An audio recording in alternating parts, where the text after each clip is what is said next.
The day I came home to a puddle creeping across my driveway, I knew trouble was brewing. At first, I figured it was just a leaky sprinkler, annoying, but fixable. Then my boot sank 3 inches into a soggy, muddy crater, and my stomach dropped. This wasn't a sprinkler. I followed the water's trail around my house, my heart pounding as the hissing grew louder. When I saw the mess, I nearly lost it. Someone had gone to town with a shovel right next to my water main, splitting the pipe clean through. Water gushed out like a broken dam, turning my lawn into a swamp. I could practically hear my water bill skyrocketing. Then a whiff of jasmine perfume and pure arrogance hit me on the breeze. "Mark," a voice snapped behind me. I turned, already knowing who it was.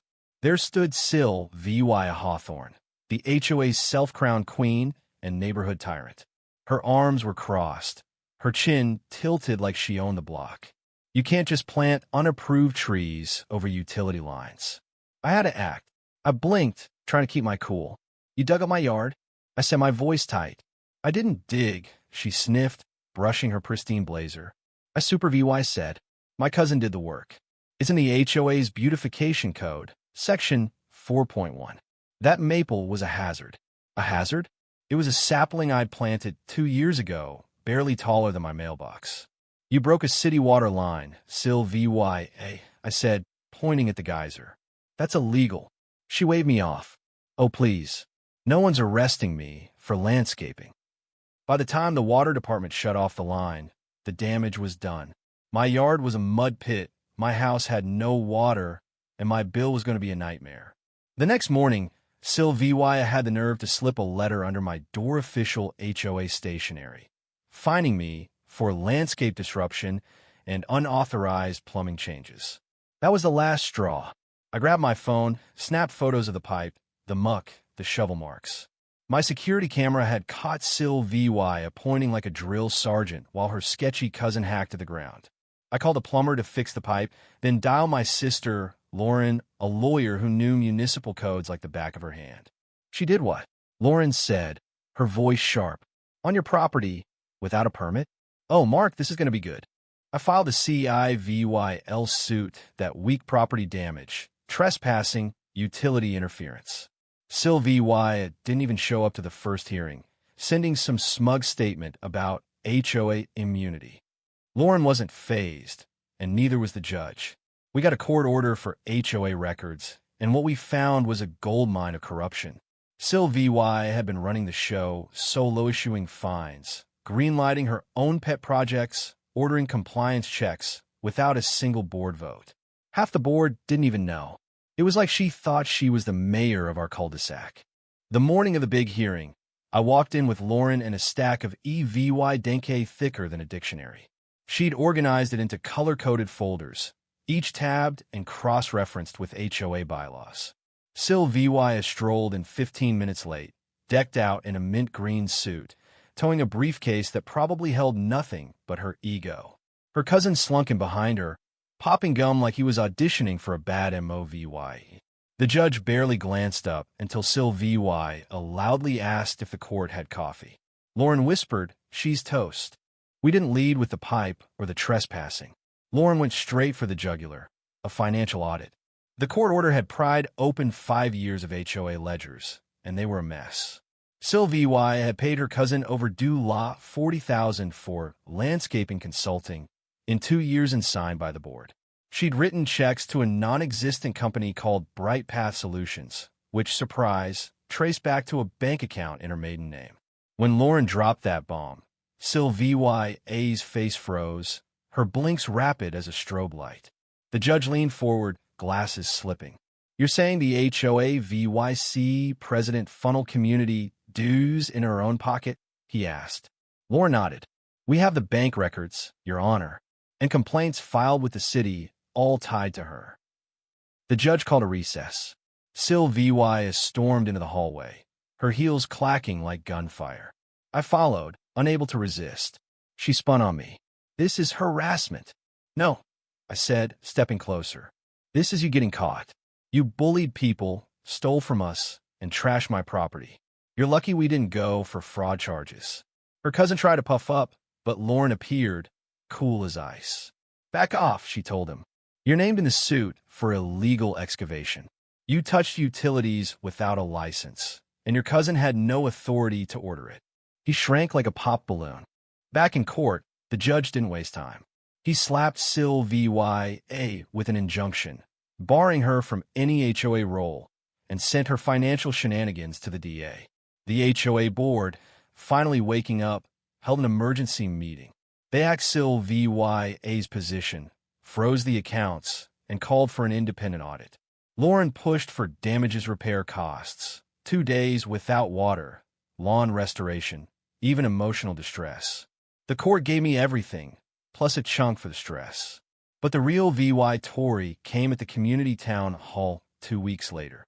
The rec center gym was packed standing room only, chairs gone, even a projector flashing scanned documents from the investigation. The new acting president, a soft-spoken retiree named Mrs. Carter, took the mic. We've uncovered fraud, fake fines, and illegal actions, she said. We're proposing bylaws to stop this from happening again. Sylvia sat in the back, arms crossed, her cousin nowhere in sight. Then neighbors started standing. A teacher named Rachel shared how Sylvia fined her due $600 for a non-compliant doormat. A vet named Mr. Torres told of harassment over a ramp for his late wife. Story after story painted Sylvia as a petty dictator, inventing rules to punish anyone who dared breathe wrong. When my turn came, I held up a photo of my flooded yard. This is what happens when one person thinks they're above the community, I said. The room erupted, not polite claps, but a roar of agreement. By the end, the HOA voted for a rotating council, no fines without board approval, and mediation for disputes. They thanked Lauren, offering to pay her. She waved it off, but her smile said she felt the love. Sylvia's world kept crumbling. The city launched a fraud probe. Her accounts were frozen, her property eyed for seizure. Then came the bombshell. She'd violated public infrastructure codes, faking permits, and posing as a city official with a forged badge. My pipe wasn't her first time. A couple down the street had lost their irrigation system to her code violations the year before. When investigators dug deeper, they found a demolition permit Sylvia filed months before my yard, targeting my house as an unauthorized structure. She'd planned all, thinking her fake city title and HOA clout made her untouchable. The criminal case hit like a freight train. Sylvia was arrested mid-garden walkthrough, still wearing her gloves as they cuffed her. The neighborhood message board lit up with a VYDOer marching to the cruiser, face like stone.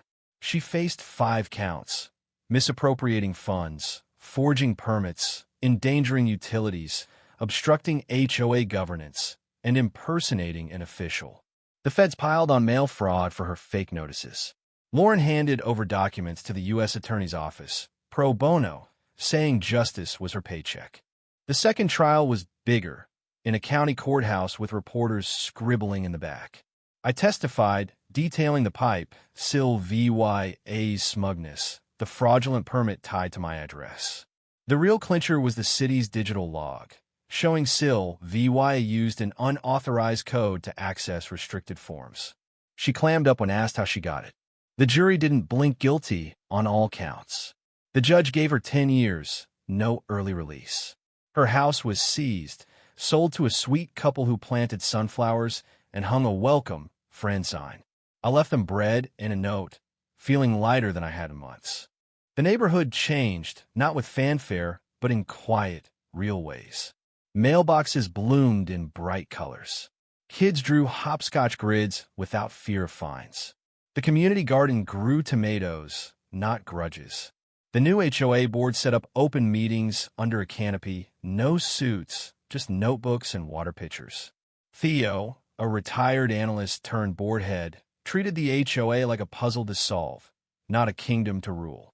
He showed me a file 1 dia permit Sylvia filed to demolish my house as a hazard, stamped months before she struck. It proved she'd schemed from the start, using the HOA's name to dodge scrutiny. I took it to the precinct, where Officer Daniels said it sealed a conspiracy charge, carrying a minimum 7 years. Sylvia's trial became a case study. I spoke at a CIVYC conference, telling city council members and homeowners how unchecked power spirals into crime. A councilwoman said my story sparked a statewide HOA reform bill. CIVYA, in her quest for control, accidentally rewrote the law. Her con VY tie in 5 years for the first case, 10 for the second closed the book. Her fountain, built with stolen funds, was gone. Her yard, overgrown, sprouted a for sale sign. By summer, our block felt alive. Garage doors stayed open for chats. A dragon-shaped birdbath popped up, unchallenged.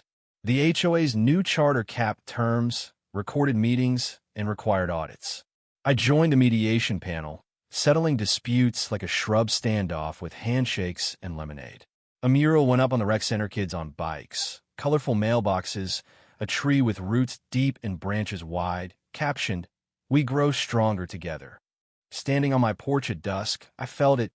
Peace, earned not by revenge, but by standing up. We hadn't just won a fight. We'd rebuild a home. Now, what do you think? Was I right to go after CIVY so hard? Or should I let the HOA handle it quietly? Could the neighborhood have stopped her sooner if we'd spoken up? And how far would you go to protect your home from someone like her?